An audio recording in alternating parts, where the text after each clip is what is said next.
জমি বিবাদকে কেন্দ্র করে দুই পক্ষের সংঘর্ষে মৃত এক, জখম বেশ কয়েকজন। বুধবার সকালে ঘটনাটি ঘটেছে উত্তর দিনাজপুর জেলার ইসলামপুর থানার কমলাগাঁও সুজালি গ্রাম পঞ্চায়েতের মোলানি এলাকায়। মৃত ব্যক্তির নাম মুজিবর, বয়স 60 বছর, বাড়ি মোলানি এলাকায়। এই ঘটনায় এলাকায় উত্তেজনা ছড়িয়ে পড়ে। জানা গিয়েছে, দীর্ঘদিন ধরে মুজিবরের লোকজনের সাথে স্থানীয় তৃণমূলের পঞ্চায়েত সদস্য ফারাজের সঙ্গে জমি নিয়ে বিবাদ চলছিল।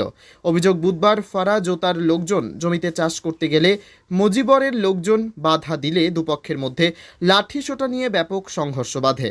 এই ঘটনায় মুজিবর নামে এক ব্যক্তির মৃত্যু হয়। ঘটনায় বেশ কয়েকজন জখম হয়েছে। খবর পেয়ে ঘটনাস্থলে ইসলামপুর থানার বিশাল পুলিশ বাহিনী গিয়ে পরিস্থিতি নিয়ন্ত্রণে আনে। পুলিশ মৃতদেহটি উদ্ধার করে ময়নাতদন্তের জন্য ইসলামপুর মহকুমা হাসপাতালে নিয়ে আসে। পাশাপাশি জখমরা ইসলামপুর মহকুমা হাসপাতালে চিকিৎসাধীন রয়েছে।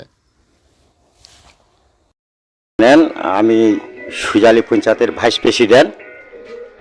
শুনলাম নাকি ওটা জমি নিয়ে বিবাদ, পুরনো জমি। এর আগে কি ওই জমি নিয়ে ঝামেলা হয়েছিল? হ্যাঁ, ঝামেলা হয়েছিল। তারপর শুনলাম কি জমিটা পুলিশ রোকে দিয়েছিল। পুলিশের কাছে একটা বৈঠকও হয়েছে পুলিশের সঙ্গে।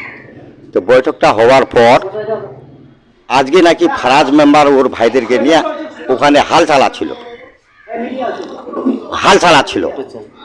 ওই ঝাল এরা রক্তে গেছে, ওইগুলো নিয়ে মারামারি।